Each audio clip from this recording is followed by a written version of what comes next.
Les rassemblements du Défi Tour, proposés chaque année par Défimed, sont l'occasion de découvrir un lieu, des personnes et des engagements qui nous invitent à partager un tourisme inspirant où écologie et culture locale se mêlent pour la plus grande joie des participants. Ensemble, les membres de Défimed peuvent y retrouver et partager des moments et histoires insolites. Le festival Eldorando rassemble tous les 2 ans, pendant quelques jours, les amoureux de la marche, de la découverte de la nature, dans un lieu magique, le Val d'Azun, au cœur des Pyrénées. Le festival se déploie depuis le village de Arins-Marsous, dans les Hautes-Pyrénées, autour de 4 grandes valeurs. L'ancrage territorial, la convivialité, la solidarité et le développement durable dans sa dimension écologique, sociale et économique, sans oublier l'aspect récréatif. Défimed a été associé comme partenaire de cet événement dédié à la randonnée et a notamment organisé et animé un débat avec la participation de ses 3 fondateurs, tous très engagés dans la valorisation des patrimoines vivants pyrénéens. Mais le grand enjeu du XXIe siècle, c'est de permettre au tourisme de masse de devenir le plus durable possible. La grande mutation que l'on va devoir opérer dans la République française, notamment, mais pas que, dans les pays occidentaux, c'est qu'on a toujours travaillé la structuration du tourisme dans un système égalitaire et on a imaginé que ce qui était égalitaire, c'est quand tout le monde pouvait y accéder, quand il voulait, tout le temps.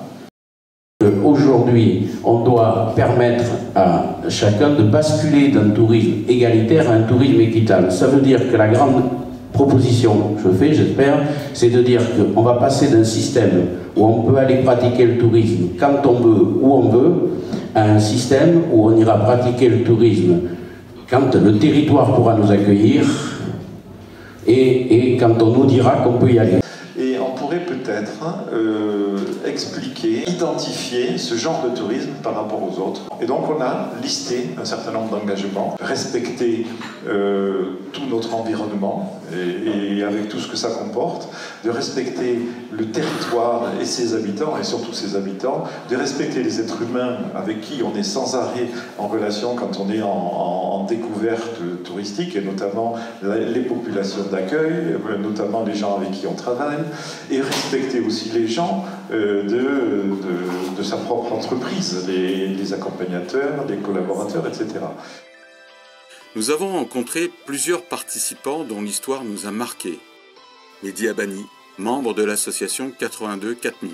C'est une association qui ramène des gens dans la précarité vers de l'alpinisme, de la haute montagne, des randonnées en montagne. Jeune, j'ai été livré assez vite à moi-même. J'ai commencé à faire des conneries à l'âge de 12 ans. On avait un voisin à nous, un Irlandais, qui a aménagé dans notre cité. C'était un guide de pêche en Irlande. Il nous a proposé un jour à mon père et moi de nous ramener en montagne pour aller pêcher la truite. On y allait quelques fois, c'est un truc qui m'a marqué vraiment, j'ai vraiment aimé ces sorties en montagne. Pendant plusieurs années, j'ai complètement oublié, j'ai continué à faire l'imbécile. À l'âge de 19 ans, alors que j'étais en pleine délinquance, en pleine connerie, j'ai eu un déclic un jour et j'ai eu une envie soudaine d'aller en montagne, voir comment c'était devenu. J'ai commencé à pêcher, j'ai planté ma tente le soir. La montagne, ça fait partie de ma vie maintenant, je peux plus m'en passer. On a déjà fait un premier stage au mois de novembre dans le Val d'Azun avec 10 bénéficiaires qui sont d'une autre structure qui s'appelle Main Tendue 31. C'est une expérience extraordinaire autant pour eux que pour moi. Mon but, c'était vraiment de montrer aux gens qui sont dans la précarité que la montagne, ça a des bienfaits, que ça peut motiver une personne dans la vie de tous les jours par la suite. Monter sur une crête ou dans un sommet ou marcher en cordée, des fois c'est pas facile, ça demande à aller au-delà de ses limites, à se surmonter. Je pense que ça peut servir pour dans la vie de tous les jours à vraiment tout le monde. Jean-Louis Orango, pisteur de traces d'animaux qui rêve de bâtir depuis l'Ariège le premier conservatoire international des empreintes animales. J'ai été particulièrement séduit par la capacité à interpréter les traces et les indices. Il n'y a rien de spectaculaire, mais un animal, il laisse des traces de son passage. Et avoir la capacité à interpréter, à lire son passage, je trouve qu'il y a tout un monde qui s'ouvre à nous. Et je m'occupe aussi d'un lieu qui qui s'appelle Au pays des traces, permet d'initier les jeunes générations, majoritairement, à la vie dans la nature. Donc on part régulièrement sur des semaines entières pour vivre dans le milieu. Et donc, au-delà des empreintes et des traces, j'aime quand même observer l'animal vivant. Et mon souhait, c'est d'arriver à faire en sorte de créer un univers qui puisse permettre de transmettre la passion, le plaisir de vivre dans la nature. J'ai créé aussi un objet, la georgette. C'est un outil, c'est un couvert.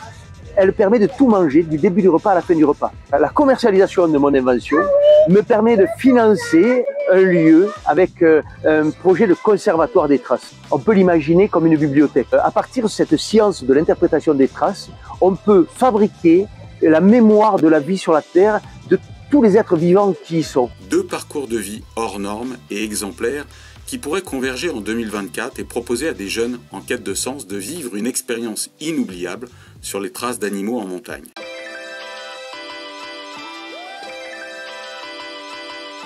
L'écotourisme est bien plus que de simples balades de nature, comme nous l'a très bien témoigné Justine Garcia, invitée à ce festival.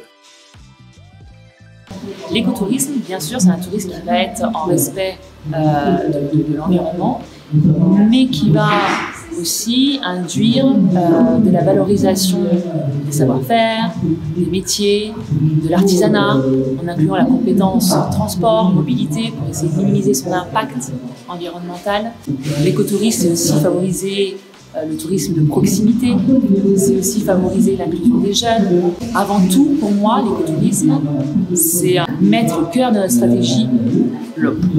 Et l'homme évolue dans son environnement, dans son milieu naturel. Il exerce une profession. Et l'écotourisme, ça va être véhiculer sa passion, son intérêt de son village, de ce qu'il fait avec ses mains, auprès de visiteurs qui vont être curieux de savoir comment lui, il vit au sein de ce quotidien. Et pour moi, c'est ça l'avenir de l'écotourisme. Pas être contemplatif, mais être plutôt participatif.